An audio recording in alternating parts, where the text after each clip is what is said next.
Now, this morning, Brian shares a remarkable indicator that's flashing opportunity, by the way, right now. It's something we've discussed many times on this channel. The gold to oil ratio is hitting historic highs. Now, for gold miners, this is like having your revenue soar while your costs stay flat. Now, better yet, he spotted a potential catalyst that could ignite the next phase of this rally, which is already pretty strong and it's already pretty top of mind of investors. But it's not what most investors are actually watching. So let's just start with something intriguing that you talk about, Brian. This is the historic divergence between gold's performance and gold stocks. You've identified a few key metrics that might signal when this gap closes. Can you walk us through what you're seeing? Hi, Woody. Yes, it is quite an exciting time right now. Of course, gold has rallied over 40%, almost 45% since the beginning of last year. And people are only starting to pay attention to this whole gold story. For a while, they were focused on, of course, you had AI, you had cryptos, you had rare earths, you had critical metals.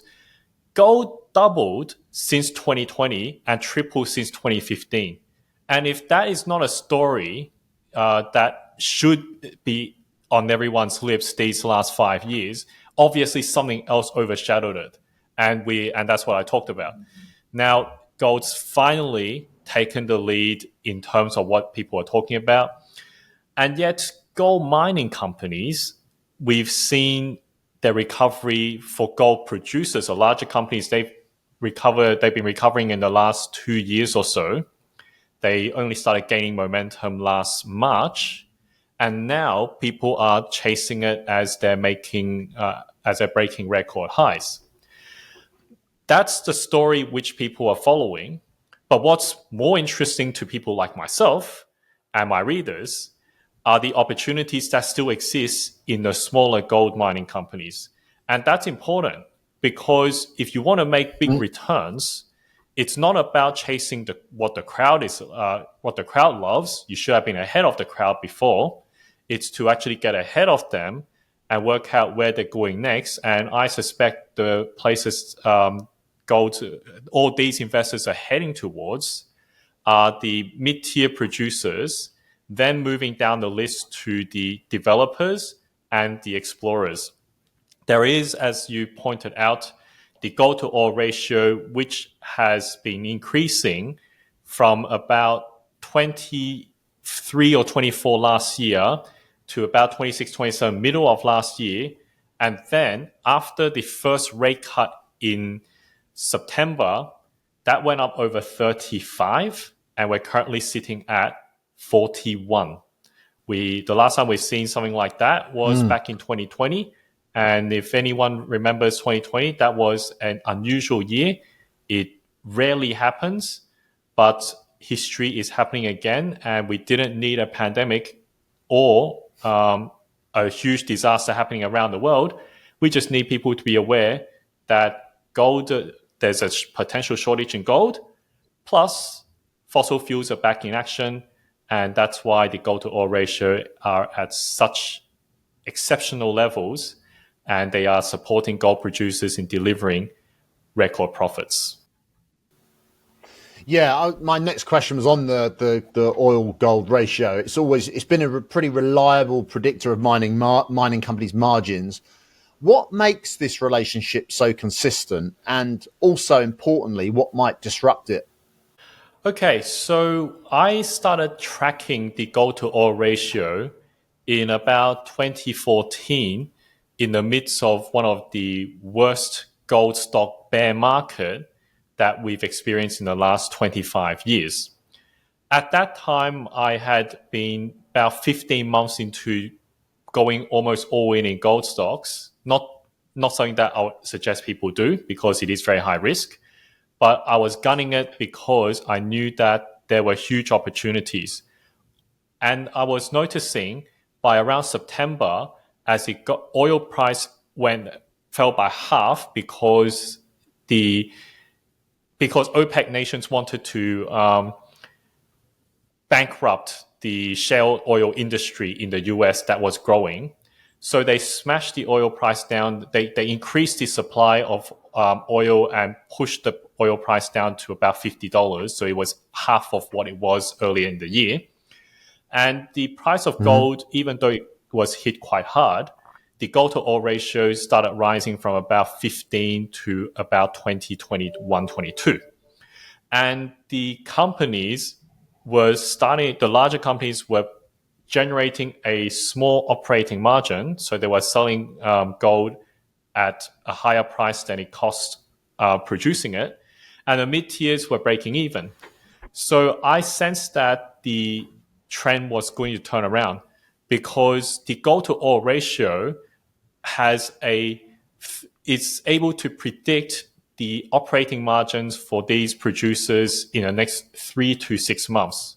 And because these companies reported every quarter their operating performance, if you actually read the right indicators, you could get ahead of the game while everyone else is focusing on the last set of results and they're focusing on just where the price of gold is. And if gold isn't really moving, they're not interested in it. And I'm going, well, no, people are going to pay attention and they're going to be interested as these producers deliver a surplus. And we've been using that since. I enjoyed significant profits from buying in the second half of 2014, averaging down what I had paid for in 2013 and early 2014. Yep. Made a good profit in 2015, 2016, and then repeated that in 2019, 2020. And this time round, it's third time lucky. And I wouldn't say third time lucky. In fact, it's third time to charm. There is another interesting connection that you make, and that's between silver's performance and market psychology. Why silver might be the key to unlocking the next phase of this bull market in gold. Yes. A lot of people talk about how. So I had a meeting with my interns and my team yesterday for the Australian Gold Fund, and we were discussing about the types of trends happening in the market. And I went through a little bit of history with them, so to give them a background for their research projects. And I said to them, one thing that's really important is people who are precious metals enthusiasts, they love silver more than they love gold quite often.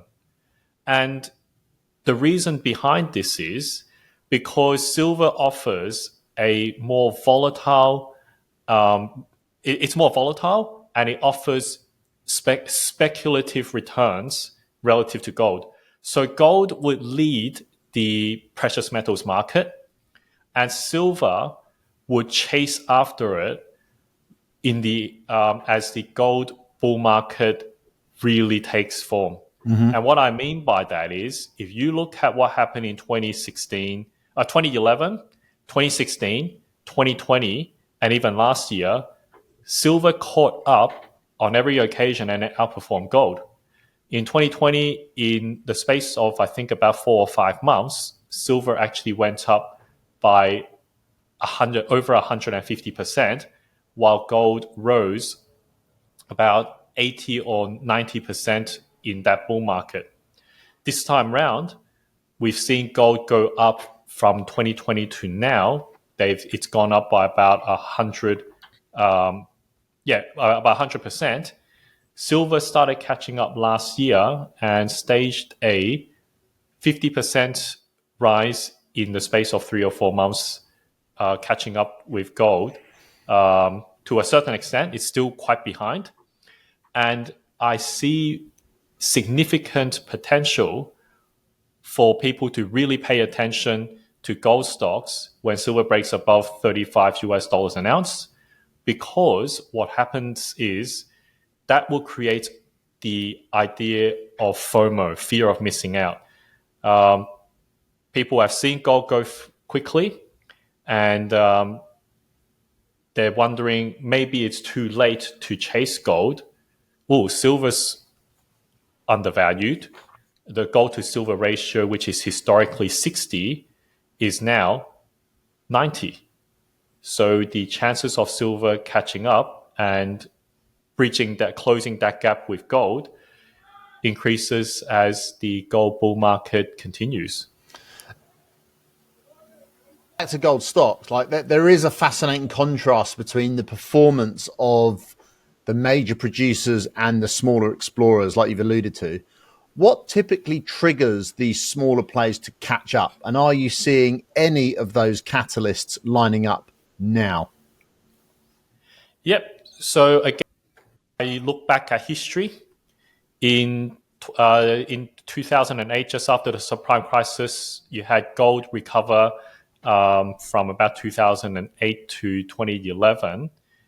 The gold stocks had a first run in 2009, pulled back somewhat in 2010, and then there was a second round of a bull run in 2011. Now, the larger producers, were the ones to recover largely in 2009, whereas the smaller explorers and the early stage developers, they ran from 2010 2011. In the 2015-2016 bull market, same story. Larger producers and the mid tiers were the first to run in 2015, and then in 2016, after February, when the gold to oil ratio went up to 40, gold stocks had a second run, and the explorers started chasing and catching up to the producers. But the 2015-2016 bull market was more a gold producers bull market because gold stocks were so smashed in 2013-2014. In 2019-2020, again, 2019, the producers were the ones who were the big winners. And in 2020, after March, the explorers and the early stage developers went bananas.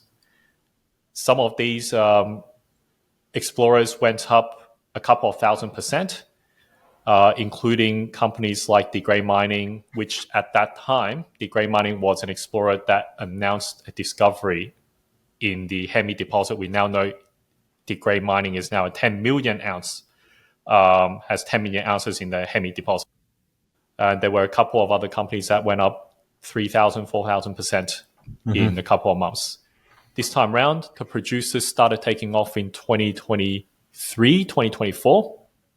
And the explorers and the early stage developers, they are only starting to move in the last 3 to 4 months. The ones that I've noticed moving significantly in the past month, where we're actually seeing these ones with confirmed deposits, their drill results aren't as spectacular as the top of the cream of the crop. So what I'm gathering is the investors are now starting to move down the hierarchy, and they realize they probably missed the run for Northern Star and Evolution Mining. They're a bit cautious about whether to chase the mid-tier producers. There's still opportunity there, but you've got to be selective. And then for the smaller end of town, there's just so many to choose from. And this is where, if we make the right choices, and that's what I've been doing with my readers, we're going to chase the ones, or we're going to be the ones to capture the best companies while they're still cheap and they have longer distance to run in this bull market. And we won't be so worried about giving it back when this bubble breaks, because those companies don't have good assets or management to start off with. So selection is the key. Selection is the key. Now, final question, Brian, just looking back to the 21-22 period, you've noted how rising oil prices and inflation response created a perfect storm for gold stocks back then. What key differences, if any, do you see in today's environment compared to that one? Because that was the last one, right? Yes, that's correct. The reason why I left this cautionary tale in this article is everyone thinks that they're a genius in a bull market because the prices are rising, almost everything goes up, and you think you've made bonanza gains. The hardest part is keeping that bonanza gain, or at least keeping enough of it and not giving it all back. Because even the most experienced stock investors will make mistakes if they don't read the indicators or if they let success get into their head. So the way to avoid this is to look at the market. And again, the gold to oil ratio is what I rely on as a signal to help me decide when's a good time to take some profits off, shift it not into cash but into precious metals to retain purchasing power. So at the moment, the concern would be, should the price of gold pull back from here, or the price of oil start going up and going up significantly. But the economic backdrop appears to still support gold's rise because we've got significant attention about why is the bullion leaving London and going back to the US. Secondly, you have Congress now heeding the calls of former Senator Ron Paul, who is a libertarian and who's one of the biggest proponents of sound money. He's been calling to audit the Federal Reserve on their shenanigans in their balance sheet, what they've got in there, how they spend it. And should that happen, we could see a loss in the confidence of the US dollar, but the US dollar, should it be backed by gold as it ought to, that's why probably part of that gold's moving back. And if the US Treasury gets the gold back and is ready to face the audit, firstly, auditing the Fed and working out what they're doing, auditing Fort Knox and where the gold is that belongs to the US. Should all that happen, that would bring the awareness to the public, especially in the West, how gold is more than just a barbarous relic, a pretty metal, and it just looks at you. It is money, it is wealth, and it keeps the bastards honest. And on that note, Brian, we'll leave it there. I must encourage anyone that's interested in this topic to check out your new video that you've just done with Greg Canavan. It is called One Global Megatrend is Creating What Could Be the Best Buying Opportunity in 25 Years. I do encourage everyone to check it out. We'll provide a link to that in the description, or we'll pin it to the top of the comments below. Brian, thank you very much, buddy. And we'll talk to you again very, very soon. Thank you. Thanks, Woody, and everyone. God bless.